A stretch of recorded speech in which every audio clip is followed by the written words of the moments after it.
প্রাণী সম্পদে ভরব দেশ, গর্ব স্মার্ট বাংলাদেশ। এই প্রতিপাদ্যকে সামনে নিয়ে নওগাঁর নিয়ামতপুরে উপজেলা প্রাণী সম্পদ দপ্তর ও ভেটেরিনারি হাসপাতালের বাস্তবায়নে প্রাণী সম্পদ প্রদর্শনী 2024 উদ্বোধন করা হয়েছে। বৃহস্পতিবার 18 এপ্রিল সকালে উপজেলা প্রাণী সম্পদ দপ্তর ও ভেটেরিনারি হাসপাতাল মাঠ প্রাঙ্গণে প্রদর্শনী উদ্বোধন করা হয়। নিয়ামতপুর উপজেলা নির্বাহী কর্মকর্তা ইমতিয়াজ মোর্শেদের সভাপতিত্বে প্রধান অতিথি হিসেবে ভার্চুয়ালি যুক্ত ছিলেন খাদ্যমন্ত্রী বীর মুক্তিযোদ্ধা সাধন চন্দ্র মজুমদার এমপি। অনুষ্ঠানে স্বাগত বক্তব্য দেন উপজেলা প্রাণী সম্পদ কর্মকর্তা ডাক্তার আব্দুল লতিফ।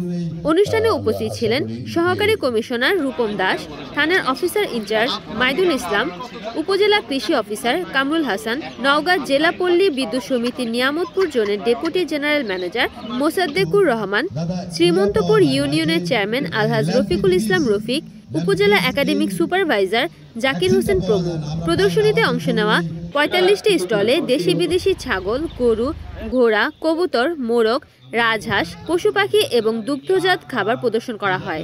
শেষে বিভিন্ন ক্যাটাগরিতে খামারি উদ্যোক্তাদের মাঝে সনদপত্র প্রদান করা হয়। রিপোর্ট করেছেন নওগাঁ প্রতিনিধি মোহাম্মদ ইমরান ইসলাম, NN TV।